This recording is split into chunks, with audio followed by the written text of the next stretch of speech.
Magandang umaga, magandang hapon at magandang gabi po sa inyo lahat. Ito po yung lingkod, si Jar Mahinay. And today, we'll be reviewing this very unique looking TG SLR V2.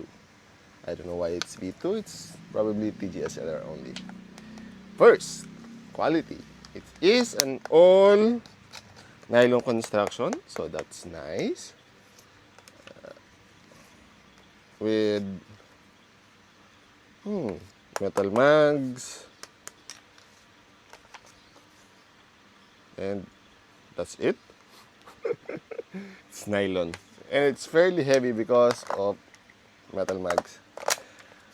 Trades, there is Changgong here and SLR here and then the other side. And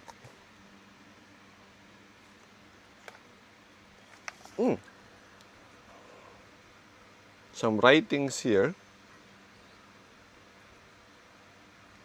But again, it's not accurate here. And there's another one. Where's the other one? It's here under. It's not visible. Features. It has ambidextrous magazine release, so I like that one. So good for lefties like me. And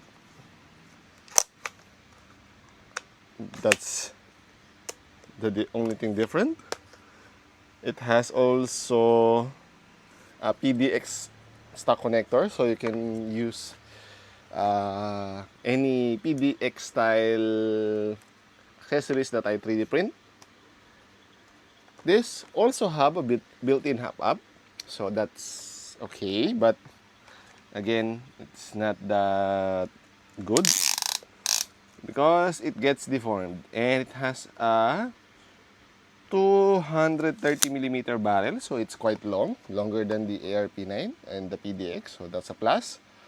It has also a standard 14mm thread, and since the barrel is extended, you can use any of my 3D printed hop-ups or accessories or flash hider or suppressors for this one.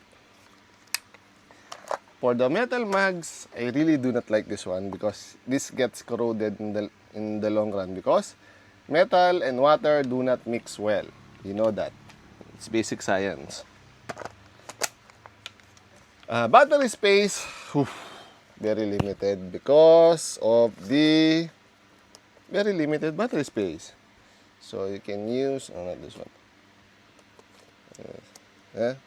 And it will be extended. It will be like this. Well, it's fine if you hold it. It's very noticeable. Weight, this is around 1.5 kilograms, so it's a little bit hefty. That metal mags adds to the weight. And weight capacity. This uses the standard Gen 8 mags, although non-TG ones, especially this Jingji one, fits, but see, you need to force it. So that's something to be noticed. But it fits.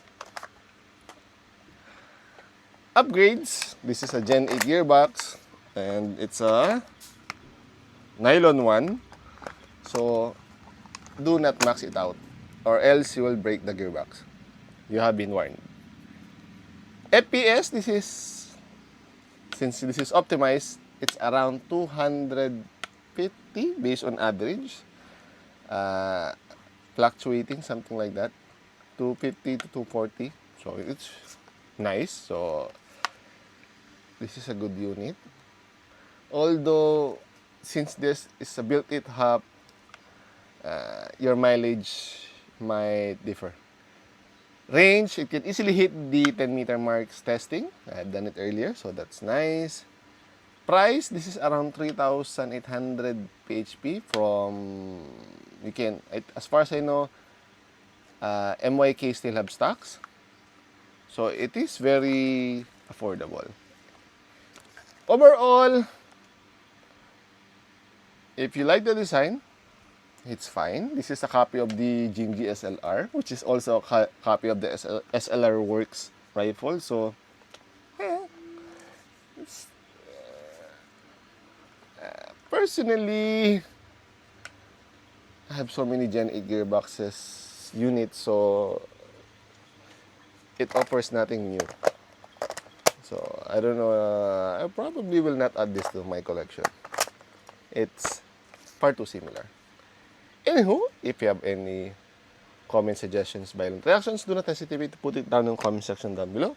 I'll answer it as soon as possible. Hanggang sa muli, thank you to Affordable Prints for giving me stickers and providing these units for review. So, hanggang sa muli, paalam! Ching!